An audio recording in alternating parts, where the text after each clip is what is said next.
Thank you so much, Kevin, for meeting with me today. I really want to show people all of the information that you've told me about the access to international schooling, especially for Americans if they wanted to leave, if they wanted to go to school somewhere else. I know you're an expert in the field, so I would love to just ask you some questions. Of course, Lindsay, it's a pleasure to be here. I think your channel offers a lot of valuable information for people, so I'm happy to contribute. Awesome. Thank you. So, my first question is, what are some of the advantages of studying abroad versus studying in the United States? To be fair, I'm pretty biased about the idea of going abroad versus going to the United States. But, as with all choices, there are advantages and disadvantages, and one is not better than the other. The example I like to use is my wife did both her undergraduate and her law school here in the US, and she is by far the smarter person in this relationship. And probably the smartest thing I do is admit that on a daily basis and make peace with that.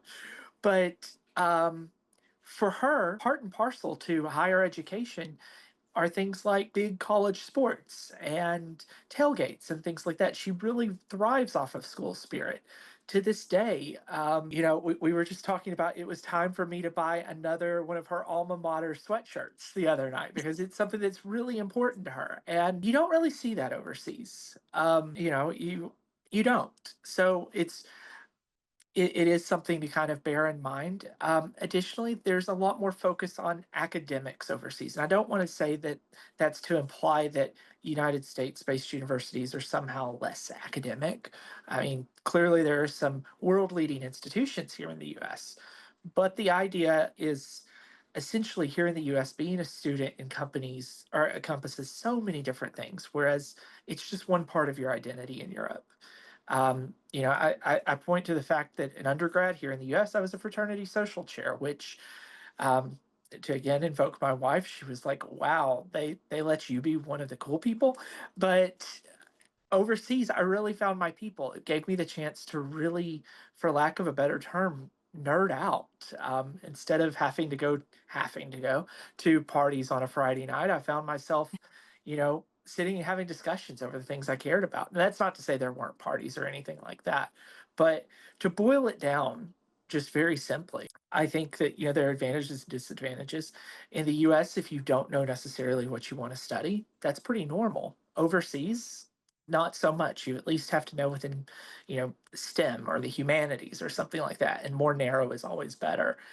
Um, and there's also just a what role a university plays. I mean, there are some university level sports overseas to circle it back around, but I don't think anyone who's ever been to a Big Ten or an SEC football game or March Madness can deny that collegiate sports in the United States is a big deal. Do you have any countries that you prefer or that you really like when it comes to people in the United States wanting to study abroad? I think this is a great question. Every country is so different. Just this morning, I was answering an email that someone was excited about the prospect of going to France to do an undergraduate degree. Now, the French undergraduate system is so different than what we here in the United States learn in high school that the gap between high school and university is just so broad that in 12, 13 years of doing this, I've had precisely one student really thrive doing that. So I think the first thing to say is every country's different. France, while great for a handful of things, fashion, STEM, foreign affairs, if you're looking to go study something like accounting, it's probably not the best place for undergrad. Graduate school, they're wonderful. But really, it boils down to where's the best fit for you. If you know exactly what you want to do, and you want to save some money, then going someplace like Spain or Italy or Scandinavia makes a lot of sense. If you're very open to as close to the American idea of higher education as possible, obviously Canada has a lot of similarities, but so does Scotland and Ireland to a different, it's not necessarily lesser or greater, but just different degree. So do Australia and New Zealand. If you know what you want to do and you're after prestige, you look at the UK. If you don't really know what you want to do, but you want to save some money, you look at the Netherlands. So those are some pretty broad generalizations, but everyone's different. And So everyone's requirements are different, but those are kind of the jumping off points that I would have. That makes sense. And then you mentioned like Italy and Spain being great places for more budget-friendly schooling. Is that what you were saying? Correct. I would also, depending on the program, throw in Belgium, the Netherlands, and Germany as well. Also, Czechia, Charles University in Prague is wonderful. It really boils down to what you want to do. You know, one of the big misconceptions that I have to face is that college is free overseas, and the truth of the matter is that you've got to pay for living expenses no matter what, unless you're an EU citizen, and even then it differs everywhere. No one's going to pay you as only an American citizen to study, all other things equal. You might get a scholarship, you might get some other sort of support. Those things could all happen. But if you walk away from nothing else from this, it's that even if you find someplace where you're only paying fees at a German university, you still have to pay your living expenses. So it is something to kind of bear in mind. I'm sure you don't know every single visa, but do some of these student visas allow you to work? Well, do they give you an allowance of hours per week that you can work sometimes? No, that's actually something that I really stress with my students is typically you can work in on most European, Australian, New Zealand, or Canadian student visas as an American. The typical rule, and there's some variation, is up to 20 hours a week during term time and then up to 40 hours a week out of term. It's something that I especially tell my students when they're getting ready to go to the UK to be especially nice to the immigration officer who meets them at the border, because they do have the discretion in some cases to take that right away from you.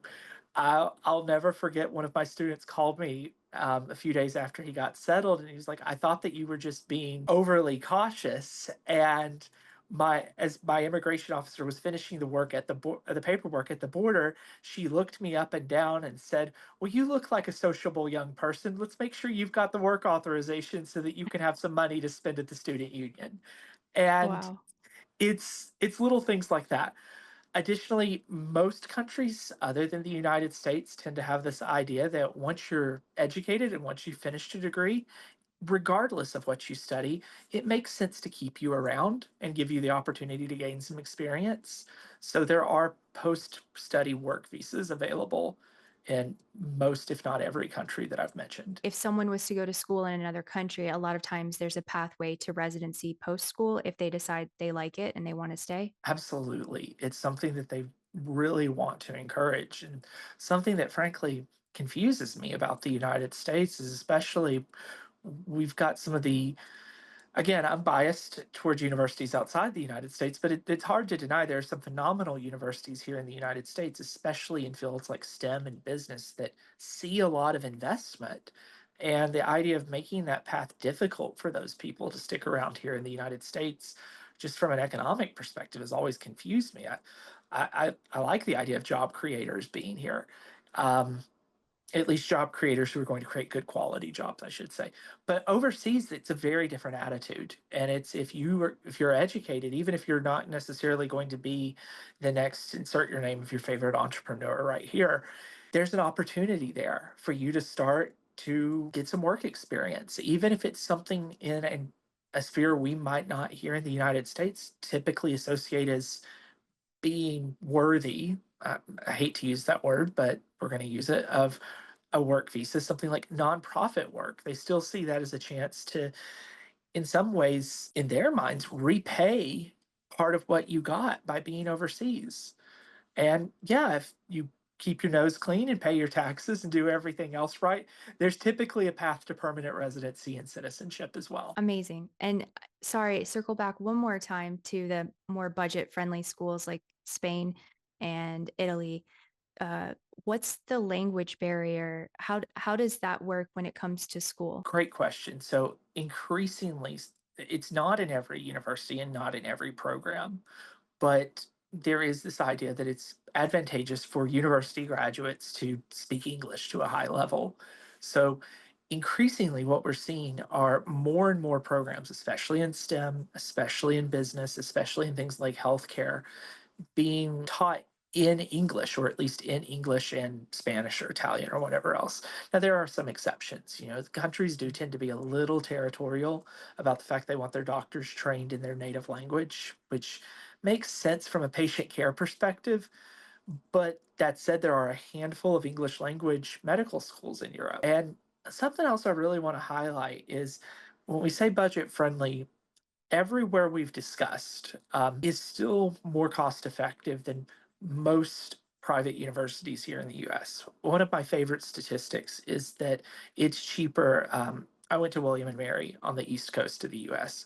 It's cheaper for an American student living in Fairfax County, Virginia, just outside of Washington, D.C., to go to Oxford for a history or a politics or an economics degree than it is for them to go to their in-state public university at William and Mary and get the same degree. Wow. I feel I can pick on William and Mary, but the same's also true about UC Berkeley and UCLA. So it does, please, William and Mary, don't call and make horrible things whenever I want to come to homecoming and ring the class bell or whatever.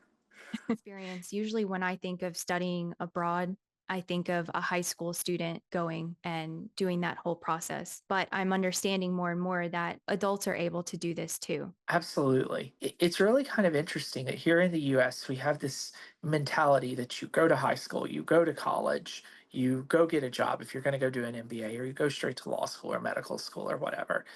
And the rest of the world tends to take a slightly different approach to that. It's still, I think part of this is the fact that it's still very possible in many parts of the world to do well for yourself professionally without a university qualification.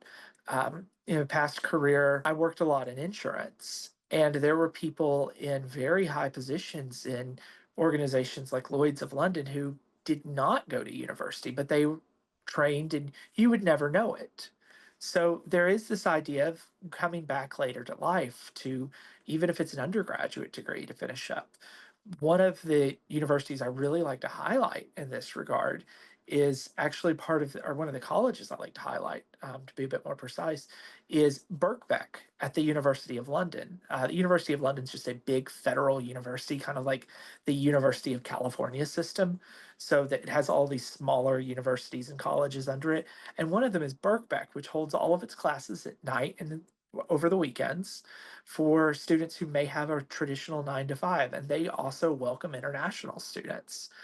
Additionally, a lot of international universities do have hybrid and distance learning programs. Since I mentioned the University of London, they've got one of the oldest. Um, Mohandas Gandhi and Nelson Mandela both completed courses through them. So, frankly, if it were good enough for the founder of modern India and the person who led South Africa out of apartheid, I think it's good enough for most of us. And that could be a shameless plug because my own graduate institution is part of the University of London. But they even have the ability to get a PhD or to get a master's degree through distance learning, and or you can go do it live on campus. And they're really trying to target students who might not be in their early 20s, because there's this thought that just as someone from the United States is going to bring a different perspective, someone who's a few years older or more than a few years older is going to bring a different perspective to a classroom. So it's really something they see as a win-win. Okay. And that actually leads me to my second question. Can adults who've been maybe working or in a certain career for a certain amount of time, can they use that as leverage into like applying to these schools? So it's definitely something they're going to find of interest. Um, because obviously it's probably a rather specialized example, but anytime I mention it on any of my accounts, ears perk up, and I can hear the ears perking up through the interwebs. Is that if you've worked in a more technical role and you've published work on a field, and let's say you've got an undergraduate degree or you've got a master's degree, but darn it, you never finished, you never got the PhD, you never made it all that way to be recognized as an expert. There are a number of paths to a PhD by publication where they take a look at what you've done and they give credit towards it. In other cases, it differs university by university. They will take a look at your other qualifications and see, well, what equates? What kind of makes sense? Um, a question I get a lot is the issue of transfer credit. And For example, most English universities are not always too wild about accepting American transfer credit. They'll do it, but it's more of a way of, well, you've tested out of this particular requirement or you've taken a class out of this particular requirement, but you still need to take so many modules on campus. Australian universities, on the other hand, are often very happy to accept transfer credit. In fact, their only requirement is one that's really to the student's benefit. And that's like, look, we'll give you so much transfer credit, but we still want you to take 2 years to finish your degree if it's an undergraduate degree, because that means you get the post study work visa. And we kind of think you're going to like it here. And we want to give you the opportunity to stick around.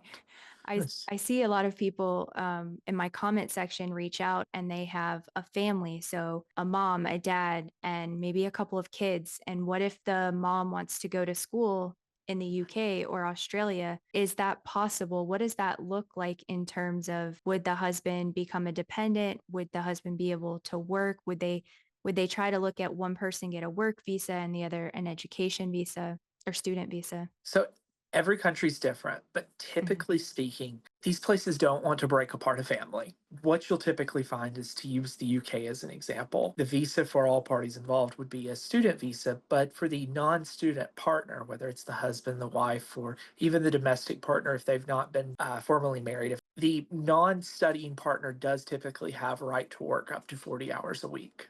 They do have access to the labor markets. As for children, typically what we're looking at is under 18 is given a big thumbs up. They still have to apply and go through. Students who have dependents who may be over 18 but are still dependent on the family, certainly there are mechanisms in place country by country to take that into account. What we really see is that these places are pragmatic and they do want to give people the opportunity. Now, this could just be the fact that I'm married to a family lawyer, so I things pop into my head sometimes. If the marriage dissolves or if something like that, then there could be questions of all that. They are going to take a look and make sure that this is a in their minds. I hate to apply labels to this sort of thing, a legitimate marriage or anything like that, but certainly if you've built a family and built a life with somebody, they're not going to ask a family of four to survive on GD stipend if you get one of those, say in the Netherlands, or a whatever you've managed to save or do your student loan. They recognize that it's for the good of the family to have, well, one person studies, to have the other person actively engaged in the labor market if that's their choice and if that's something that is a family decision for them. And then along the lines of money, what does it look like for a student or an adult? I believe I've heard that you can potentially use FAFSA. You can use United States application process to FAFSA to help you do that if you qualify for something. And if you don't, are there loan options? Once upon a time, I would have wholeheartedly said absolutely use FAFSA because you can use federal direct loans. You can, if your child or if you have a 529 plan, those work overseas. There are a number of modalities to fund that. Obviously, there's been a bit more uncertainty in the world, especially regarding the Department of Education. I'm going to try to paint this in as neutral strokes as I can, but there is that uncertainty. So I would advise being aware of that uncertainty. Different countries do have different options. Some places have, as I mentioned earlier, if you're applying for, say, a PhD in the Netherlands, you have the option of applying for a PhD as if you were applying for a job. PhD students in the Netherlands get paid, depending on the kind of work, between 3 and 4,000 euros a month. So Wow. it's not a bad thing. Other places, there's funding opportunities through, for example, in the UK, the Arts and Humanities Research Council, things of that nature. And a lot of people have heard of scholarship programs like Fulbright or Rhodes Foundation or Gates, etc. That said, different universities do have different mechanisms in place to address that. So it is something we see that some places do have agreements with more global banks to help support their students. Other places have relationships with American banks. So it is something that, it's worth talking about rather frankly with the university. Their international students department will have somebody who does this. And a federal loan, even if they continue to exist, is not available at every university because each university has to have a dedicated United States federal loan officer to process those. It makes perfect sense for some place like St. Andrews to have one of those on staff where, 25% of the St. Andrews student body is American. It makes a little less sense for, say, the University of Melbourne in Australia recently made the decision to stop accepting federal student aid because they realized that their American students weren't using it. So it was just a staff member that they could reassign to something else rather than just have them go through this for two students a year. And if they were going to save up and pay out of pocket, when you go to these international schools, are they requiring pay for the year up front? Are you having to pay quarterly? What does that look like? It differs according to each university. Mm. Typically, though, um, you are paying for at least a semester or a term or a year. And in the student loan, or excuse me, the student visa paperwork, one of the really, there are two disqualifying factors for student visas. One of those is having a criminal record. So I'm sorry if you've, knocked over a string of banks and stolen everything to finance your going abroad. I've got some bad news for you. The second is your ability to pay. And they're normally very upfront about this. And if you are receiving institutional support, or if the university is offering you is facilitating a loan through one of their banking partners, that'll be reflected in your paperwork that you submit for the visa. But if you're, looking at, say, the UK, and you're looking to study outside of London, for a master's degree that costs £20,000 a year, the British border authorities will expect to see a bank account with the equivalent. And again, no other funding, no other scholarships, no other anything. If you've saved all this, they'll want to see the bank account that has the money ready to go, because they're all about you living the student life. They're not exactly about you living the, shall we say, less well funded than a typical student life. They really want to make sure you're going to be able to support yourself. And of course, it's again, be nice to the border control people. Um, Smile. You, depending on the country, yes sir, no sir, yes ma'am, no ma'am, or just yes or no. You know, um, don't go, yeah, what do you want? That sort of thing. Because something I point out is, take a country like Belgium, where the university fees are pretty affordable. It's around 2-3,000 euro a year for some universities, and the living cost is pretty affordable. You, depending on what city you're in, 20 hours a week might subsidize a large chunk of your expenses. It's never going to be enough for you to fully survive, and you're going to want to have proof of money beyond that. But 20 hours a week, that might pay your rent, and that might pay for your Ryanair or EasyJet or your rail pass. So you can go out every few weekends and explore the rest of Europe. That's great advice about the border. I can't stress it enough, and you know it it's it's definitely always worth doing. It just smooths everything over. I think it applies to pretty much every aspect of dealing with the border, because at the end of the day, everything you're entering is all up to them. It's Play it safe. you're you're coming into their country, and I Yeah. think that that's something, especially as Americans, if you can keep that in mind, that you're coming into their country, and you're at least subliminally acknowledging that, it's refreshing. Yeah, that's true. So just to circle back to, if you choose to go to a country that doesn't predominantly speak English, what does it look like, or how much do you have to know of the language to be able to get into one of those international schools? Great question. So I think, if your degree is just going to be taught in English, then, typically they just want you to learn enough to get around. But more and more, especially with people who are wanting to save, or if they've got an ability to speak Spanish or Chinese or German, or a Scandinavian language, or Polish, or Italian, whatever it might be, there are some great opportunities to really capitalize on your savings, but also to leave no doubt that you are educated in this language and that you're truly bilingual. For kind of recent high school graduates, what I kind of point to is if you could take the AP language test in like Chinese or Spanish or German or French or Italian or Japanese and get a 4 or a 5, then you're pretty well prepared. There's going to be a jump unless you speak the language at home because and even if you do speak the language at home, you're used to saying, or say, for example, giving cooking instructions in Spanish or Chinese or whatever language it might be. You're not necessarily used to discussing literary theory in that language. There are kind of ramp up programs offered at different universities. These are pretty universal to take someone who might have studied to a high level, like an AP, or maybe they've taken a couple of years of the language at a community college, um, or they've learned it at home, and get them into a more academic setting. It's still going to be a bit of an on ramp, but I think this is one of those advantages that in a number of countries, testing is weighted at the end of the course. So as long as you're diligent, you got the chance to kind of catch up. Um, you do have to have a higher ability in the language if you're wanting to study, say, literature in the language than if you were wanting to study math.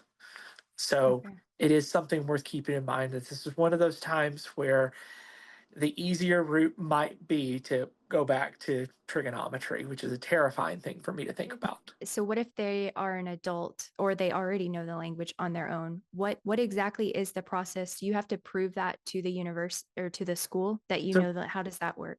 So typically there is going to be some sort of test to assess your abilities. Um, in Europe, it's the CEFR, the Common European Framework or Reference Framework. I forget the exact meaning of the acronym, but you're rated from an A1, who, shall we say, is um, able to get around in a touristy manner. So my wife speaks beautiful A1 French. She can ou le musée with the best of them. Um, all the way up to C2, which is somebody who might be university level educated in that language. Typically, what we're looking for overseas to do an undergraduate or a graduate degree, depending on the country and the field, is anything from a B1 to a C1. So they're A2, A1, A2, B1, B2, C1, C2. For China, for example, because if you manage to speak Chinese, Mandarin specifically, there's a great deal of scholarship opportunities. I know TikTok is flooded, at least my feed is, or my For You page is flooded with people saying, buy this Chinese book, buy this, buy that. And it's, it really is, an investment. Um, what they typically want, they grade the levels of Chinese from HSK1 to HSK9, and you take a test for each one somewhere between HSK, depending on the program, between HSK4 and HSK6. I don't have the particular numbers of how many characters or words or anything like that is, but I've been studying Chinese now for about a year because I'm a huge nerd and I'm preparing for the HSK1 and I'm already drifting into some HSK2. So Oh, wow. that said, I'm a huge nerd, and it kind of makes sense for my job for me to have an ability or at least I should be able to do this. At least be able to call a Chinese university and not embarrass not be a typical American, shall we say?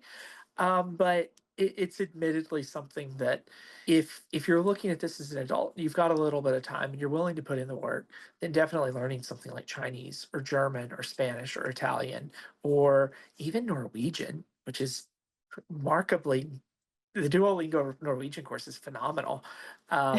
Like I love that thing. Um, it opens a lot of doors. So you don't have to be natively fluent. Regardless, you're going to have to take a test at some point because they've got to evaluate somehow. But and that's really just to make sure that if they're going to put you in a pool, you swim rather than sink. Right. Okay. I understand. They want to make sure you're prepared. Right. They really, it's something I really respect a lot specifically about the Australian, the New Zealand, the British, and the EU schools is they want to make sure students succeed. I was talking a while back with somebody who um, helps neurodiverse students transition to university, and I was talking to them about all the support mechanisms in place. and just how incredible it is. Um, so really they want you to succeed in all aspects, but definitely if you're going to be studying in a language that you didn't necessarily go through secondary school learning, they want to make sure you're going to succeed there too. That's a great point that you just brought up. I never even thought about what kind of resources going studying internationally. I'll speak from my own thought processes. I would find that a little nerve-wracking if, being neurodiverse and going somewhere, would there be any sort of support system, or how does that work? It's something that I really, it might be one of the more expensive options, but I think the UK does brilliantly. And that's right there, especially for undergraduates, but also undergraduate school applications, is there's a question. How can we best support you? And the the British English and American English being excuse me, British English and North American English having a dreadful gap of understanding in words sometimes. These are typically handled through the Office of Disability Services, which is a terrible name for it. But despite the horrific name, they really want to make sure you've got the tools in place to succeed. And this has been something they've been doing for years. Many moons ago, when I was a graduate student, one of my best friends was blind, and he was an overseas student. And you would expect the university to just kind of push him along. But according to British law, they had to pay for someone to come and read his reading assignments to him. And I mean, the guy was brilliant. So obviously, he did incredibly well. But it is something that they genuinely want to make sure that you've got the tools necessary to succeed. And they get that if you will excuse the clumsy analogy, you can't judge a fish's intelligence by its ability to climb a tree, you know. Yeah. So I think that they're really, whereas some American universities do a better job of it than others.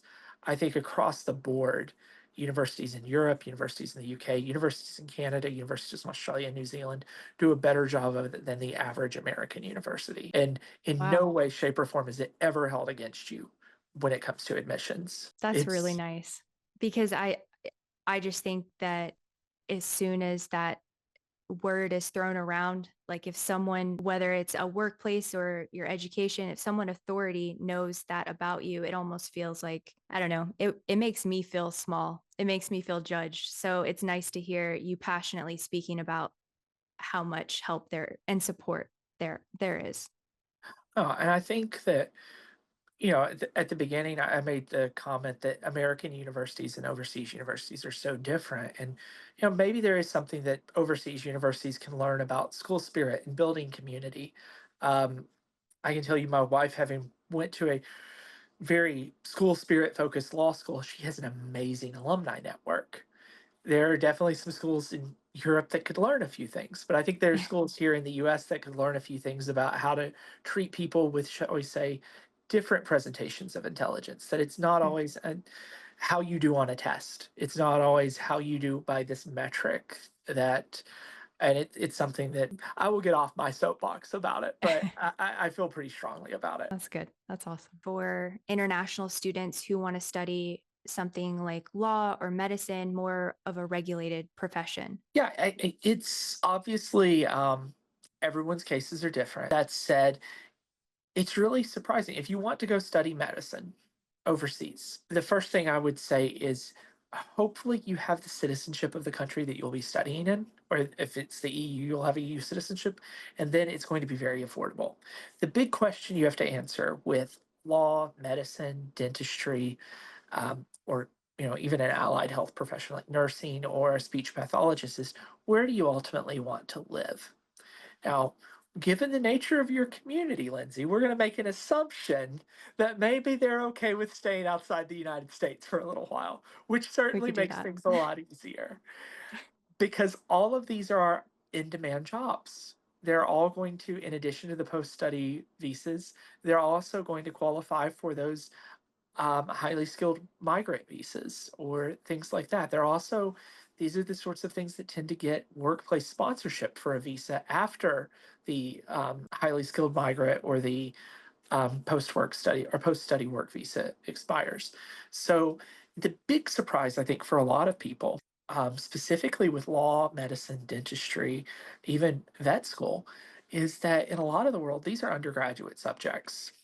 So you can become a lawyer in the UK in 3 years.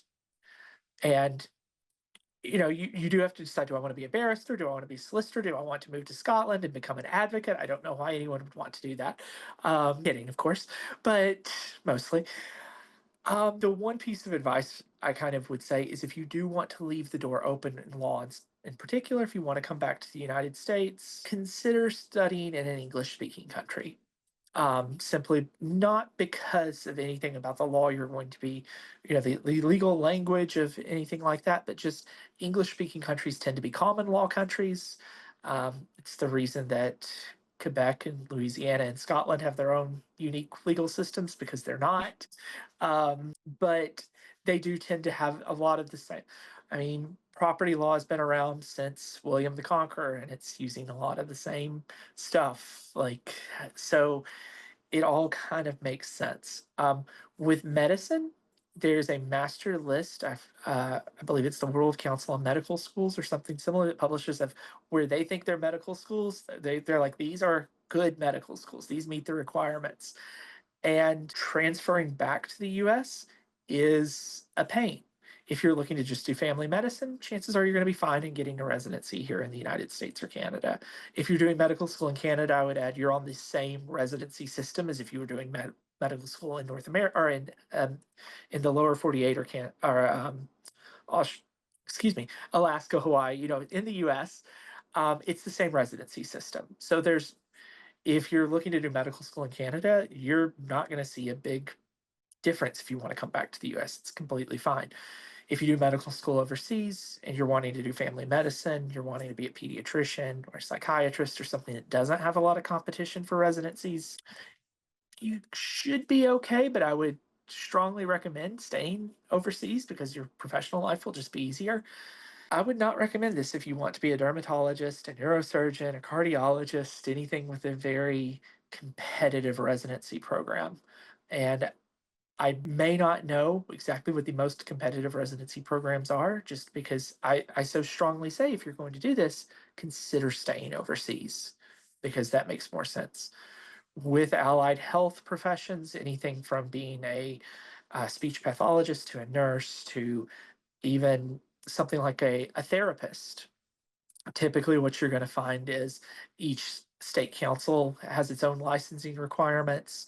So if you want to come back to the US, you just have to meet those requirements. But generally speaking, overseas, these are in demand roles. If you want to come over and study them, there are some difficulties if you want to study something like nursing in Ireland, because they do have it set up more for graduates of Irish secondary schools to be able to transfer into that. It's something I've ran into a problem with a few students I've worked with in the past. But typically speaking, if you're wanting to come over and do something like speech pathology, if you want to be a nurse, if you want to do something healthcare is a problem in every country. It's something that they need people to help with. If you want to come over and be a part of that, whether you're looking to study that or some other means, typically you're going to find a pretty receptive audience. That makes a lot of sense. Since they're so regulated, it just seems like trying to switch over to another country after you put in all of that work. You're saying that it's possible they may have to do additional schooling to bridge that. Right. Sometimes it can be just making sure, for example, I'm working with a few students who are interested in psychology right now. Um, one of whom wants to do their therapist degree in the UK and then have the option of bringing it back to the US. And what we found in particular is it's the hour requirement. I think it's a depend their state something like a 2,000 hour supervised requirement, which is that's a working year. And it's just, are you going to feel comfortable doing that? If you decide to come back. Of course, this is definitely one of those things where contact, and the universities overseas should be able to help with this. Contact the local licensing authorities, because even within a country, you'll find that Scotland is, or within a state, a nation state. Oh, the nomenclature is clunky. Within a UN recognized state, Scotland and England may have different rules. Queensland and The Northwest Territory or Northern Territories may have different rules. Quebec and Ontario have different rules. So it's definitely, I mean, we won't even get started on Barcelona versus Madrid. I mean, the Barcelona, the Catalans are actively trying to leave. So it's always worth contacting the local competent authority to confirm. Okay, that makes sense. I know that you're saying that a lot of things are country dependent. So, do you yourself have any suggestions or resources if someone was just starting out? I think the most important thing to do is just start with Google. Um, you know, I hate to be that guy. I host a list of country specific search engines on my website to kind of help people, get a running start.